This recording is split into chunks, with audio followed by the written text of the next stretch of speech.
Hello and welcome to One Controller Per Podcast, episode 47. I'm Benjamin Yoder, here to talk to you today again about the video games, about video game stuff. The first order of business, I finally completely finished Tokiden 2. Not completely. I didn't do any of the offline extra content, but I was playing with a group of people and we wanted to finish the online content. So we finally finished all the online content. So we are done. We are good, and I'm done with Tokiden 2. I love Tokiden 2. It's a great game. I recommend it to anyone who likes Monster Hunter style games. Or if you're looking to be introduced to Monster Hunter style games, I think Tokiden 2 is a great place to start.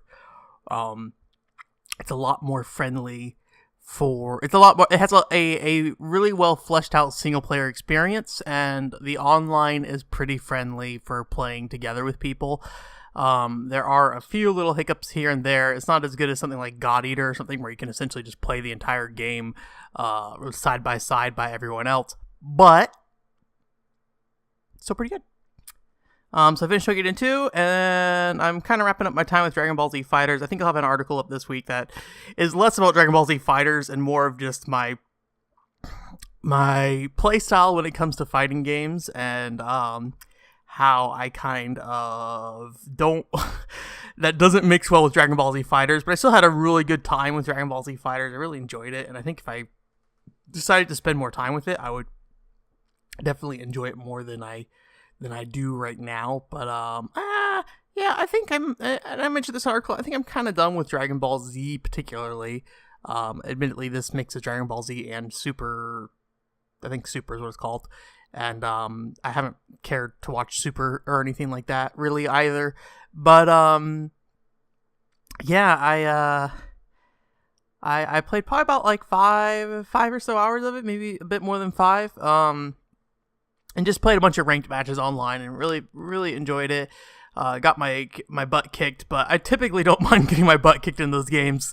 Although there are some times where like you end up in these incredibly long chains and you're like, I don't know what to do anymore. I don't know what to do with anything that's going on here other than just, try to get out once I do get an opening and hope I don't get like straight back into another chain combo. So yeah, that's kind of been the big stuff I've been playing recently, as well as I started Phantasy Star Online 2 again. I originally played Phantasy Star Online 2, the beta, and then I've started over maybe 2 or 3 times since then. So this is the 4th or 5th time I'm trying to start over again. We'll see. I think this time will be okay because I have a good internet connection now because I buy my own internet. Also, I have a good PC now, so it's not gonna run like garbage, and I won't be disconnecting all the time. So that's good. We'll see. I think I feel pretty good about it this time, but I'm just starting. I'm like level 7 or something like that. So it's not like I'm anywhere particularly close to being invested in Phantasy Star Online 2 yet, and like figuring out where it fits in my life and when that playtime is. Because finding time to play games like that can be pretty tough. It can be easy and tough because you can like set aside a time to play those games, but at the same time you can kind of end up getting stuck in like a slog. I remember when I was playing Final Fantasy 14, there was probably a good 3 or 4 months where I would log in, do my dailies, and then log out immediately, and I eventually got really miserable doing that and kind of stopped playing the game. I don't remember, that might have been the time I kind of stopped playing the game in its entirety. I eventually went back and finished all the content up to 2.55. But I have not gone to like 3.0 or anything like that. But daily content in that game, it had some interesting stuff in it, but it just was so grindy. I probably should not have interacted with it really, because it probably would be better to just push on doing new content all the time, keep things more lively and fresh. But hey, that's something for when I get back to Final Fantasy 14 eventually. All these big MMOs and online games and RPGs, endless RPGs even, it's just like I gotta find the way to manage and balance that stuff. So one thing I did want to talk about was a couple weeks ago. I want to talk about the WiiWare and Virtual Console titles I ended up picking up back when the Virtual Console and WiiWare, they're not shut down, but they're kind of more or less, for all intents and purposes, if you haven't given money to the shop already, you can't buy anything off of it. So they're, for all intents and purposes, unless you have money sitting on that account or you just need to re-download your games, that service is dead. So I have a little list here because I didn't spend a lot of money. Unlike like the Xbox Live Indie stuff that was like $1 to $3 each. WiiWare and Virtual Console is like the minimum is typically $5. The most is like $20. So yeah, I ended up picking a lot. I don't know if there's any order to these. I think these are by WiiWare and Virtual Console. So WiiWare first, Virtual Console next. I ended up picking up Gabriella's Ghostly Groove Monster Mix. I always thought that game looked really cute. It's like a little I don't know if she's a monster. I think she's a human, but she's like this little like pale, sickly looking girl who's like dancing with all these monsters, these like cute monsters like Dracula and the werewolf. And I think there's like some outfit customization things and some basic rhythm mini games. I'm typically okay with basic rhythm mini games. I like stuff that is not too overly complicated because I don't typically spend a lot of time with each individual one. I definitely have, like, with Donkey Konga, I got to the point where I was actually pretty decent at it, but I never get, like, good at Donkey Konga or something like that. And so Gabriella's Ghostly Groove doesn't look very good, and I think it's motion control based, so I'm not sure how good it's going to be, even if it is, something, but it has a cute style, and I think there's a dress-up mechanic, so I'm kind of interested in that part of it. I picked up both My Life as a King and My Life as a Dark Lord, which are two Final Fantasy Crystal Chronicles projects. I like Final Fantasy Crystal Chronicles a lot. I haven't really interacted with the series that much since Crystal Bears, although I think these came out before Crystal Bears. So I've played Final Fantasy Crystal Chronicles and I've played Final Fantasy Crystal Bears, and I have a copy of Echoes in Time, but have not played it. So now I'm sitting on 3 Crystal Chronicle titles that I haven't really played. The biggest issue with those, though, is that they have a lot of DLC, and I can't load money or anything. And actually, I don't even know if the DLC is available. It might not let you buy any. But we'll see. They're kind of little town management simulator games, and it's a lot of like sending soldiers off to go do battles, and while you wait for the results and things like that. The big one that I think everybody was always getting like I saw a bunch of GIFs floating around on Twitter about it. Muscle March, the one where you're like a flexing muscle man who's posing as chasing I think it's like an alien who stole your protein powder, and you have to pose through the wall and stuff like that. That is, I picked that up. Look up Muscle March if you want. It's better to just look at that game rather than describe it. Tomine Sana, which is a auto runner from Konami, and I think it's actually on mobile phones these days. But essentially, you're just a businessman who's running through a bunch of environments, and you press a button to platform over them or interact with the characters, like fighting delinquents and stuff. But it's pretty much single button presses. It's got some pretty good music, and it's got a nice style to it. I had been wanting it for a while, and if I don't know. In retrospect, it's on mobile, so I probably should have just gotten the mobile version. But hey, I don't know. It was probably like $8, so I don't think it would have been. It was a big deal. Got Castlevania Rebirth. Just Castlevania the Adventure. Sorry, Castlevania the Adventure Rebirth. I'm a big Castlevania fan, so that was kind of a must for me. And I haven't played most of the so the Castlevania games I have left really are Castlevania 2, Bloodlines on the Genesis, all the Game Boy games, the original Game Boy games, so Adventure, Legends, and I think Legends 2, I think is what their names are. I'd have to double check. And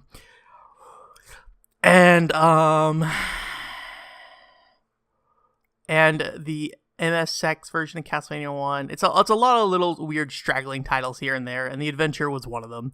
I don't think there's anything particularly interesting about the Castlevania the Adventure Rebirth that I ever saw, but hey, maybe it'll be a good game. We'll see. I played a little bit of it. It seemed all right, but there's a lot of those pretty standard, straightforward, like Castlevania, side-scrolling games that are more kind of level focused. And I feel like Rondo of Blood is still like I played Dracula X Chronicles, I should say, on the PSP. So Dracula X Chronicles for me is probably the peak. I have not played the original Rondo of Blood, which might be the peak from what I hear, but we'll see. I I picked up Zombie Panic in Wonderland, which is like a weird little, like, I don't know if on rails is the right word, because it's more like gallery shooter. You stand in one spot and you sit there and shoot a bunch of zombies and stuff. I always thought it kind of looked cute, but yeah, I don't know. You just pretty much sit there and shoot stuff, and I like pointing and shooting stuff with the Wii remote. That's probably one of my favorite things to do in the on the Wii. Family Pirate Party.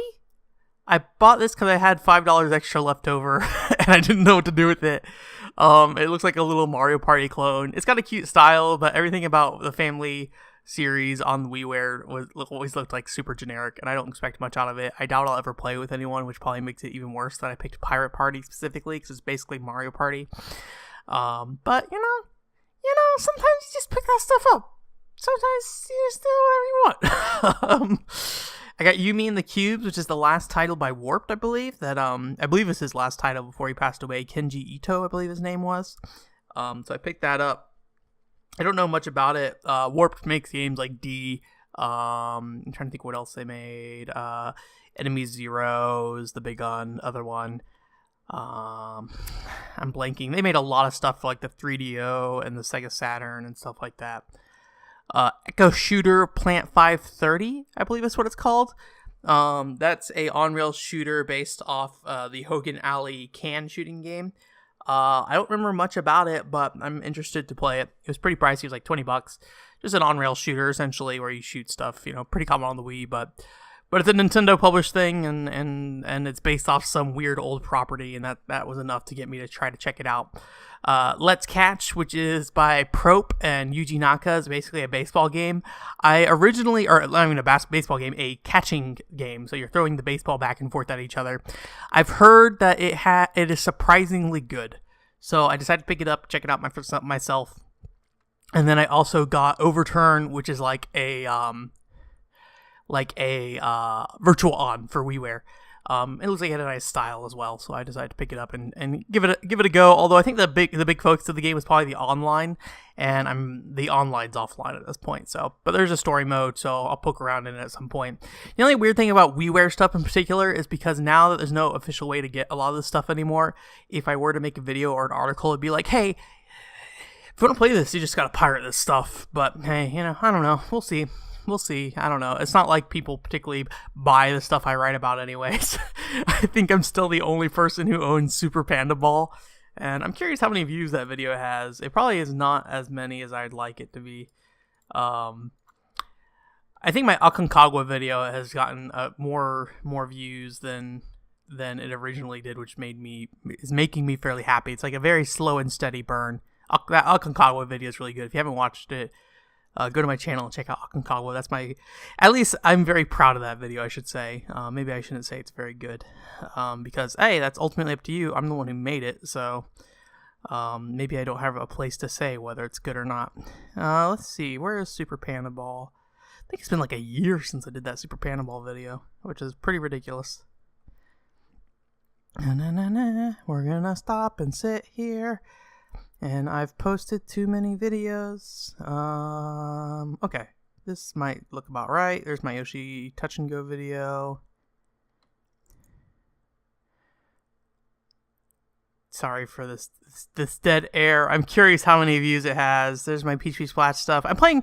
So, as I'm scrolling through here and seeing some Peach Beach Splash stuff, I want to say I am playing Peach Beach Splash. I'm really enjoying it. So essentially I got invited to like a esports league. My Super Panda Ball video has 30 views. So yeah, not a lot of people. Anyways, Peach Beach Splash, quick side note, there's like a PBS esports group. I think it's literally called pbs-esports.com. I said that really weird, but that's okay. Look up PBS esports on Google. It will probably come up. And they're playing at set times between 5 p.m. EST to 9 p.m. EST. So you can actually get some PBS games now. So I've played a few PBS games here and there, and it's been a good time. Because, I really like that game. It's just been dead, and that's why I haven't really been playing it. Should we go on to Virtual Console? we could skip Fortune Cookie this week and do Virtual Console. Let's do Virtual Console. Let's just go ahead and get this stuff out of the way. Chrono Trigger, I went ahead and picked up. The big reason that reminded me to pick up Chrono Trigger is that Steam version came out, and everybody hated it. And I remembered that if most people seem to like the Super Nintendo version of Chrono Trigger the most, I hear a lot of good things about the DS version, although I remember the sound quality, and I think there's some questions about the translation as well. But I've also heard there's questions about the translation of the Super Nintendo one, so it's probably just pick your poison kind of thing. Figured I'd just play the original Chrono Trigger and leave it be. I like playing things on a console more than portable, so yeah. I hear the PS1 version's okay as well, except for the load times. I picked up Glaylancer, which is kind of an on-rail shooter. I figured I'd pick up one more on-rail shooter off the Virtual Console. Not an on-rail shooter, sorry, it's like a side-scrolling shooter. Apparently it's a pretty pricey Sega Genesis game, I think. And so somebody released it. It's an import-only title. Has some like little anime cutscene stuff. Not anime cutscenes. Like it's an anime-style game with some cutscenes, but it's not really like... It's not like a CD game or something like that, so it's not like fully animated or as fully animated at all as they were with stuff like, Lunar and stuff like that. I picked up Ys 1 and 2. Don't know much to say about that other than the TurboGrafx version. For some reason, I've been obsessed with playing instead of any other version, so I guess I'm playing the TurboGrafx version of 1 and 2. So I picked that up. Rolling Thunder 2. I like the style of Rolling Thunder a lot. I'm not sure how I feel about the gameplay, but I'm a big Shinobi fan, at least of some of the titles. I've played probably about 4 or 5 Shinobi games that I really loved, and Rolling Thunder, I think the original Rolling Thunder came out before Shinobi, so Shinobi was kind of built off of Rolling Thunder. I'd have to double check the release dates, but Rolling Thunder 2, it looks like a cool little police side-scrolling shooter thing where you like jump between the 2 levels and stuff. It's got a unique feel. I don't know if I've really seen people try to recreate that like Shinobi 2-layered level kind of feel where you like jump between the 2 different planes. I'm sure somebody at some point has made something with indie games these days. Half the time I hear people say, "Oh, I'm playing this indie game." Like, I have no idea what you're talking about. I have no idea what indie game you're talking about at all. I don't know. That might say a lot about what people think when I talk about random shit nobody cares about. Princess Tomato in the Salad Kingdom is like an adventure game that has a really cute style from what I've seen, so I decided to pick that up. You're a bunch of little vegetables that are running around on adventure, and I think it's like a murder mystery maybe. And then I didn't get the name for this game. Let me see if I can look it up.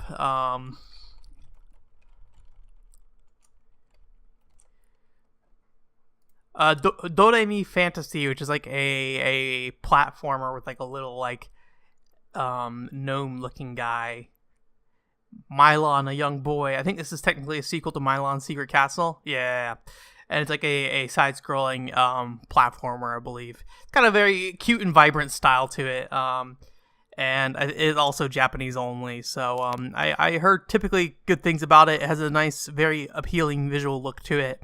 And yeah, I'm curious to check it out. I hope there's, I hope it has some good music. It seems to be music focused, so I'm hoping for that. But yeah, I think that's it. Let me see. Yep, that's it. I do have some other Virtual Console and WiiWare games, but unfortunately my Wii died, so they're on my SD card, but I can't access them. So if I ever want to access them again, I'll probably have to look into hacking a Wii again and then just loading the actual whatever files type those are on there.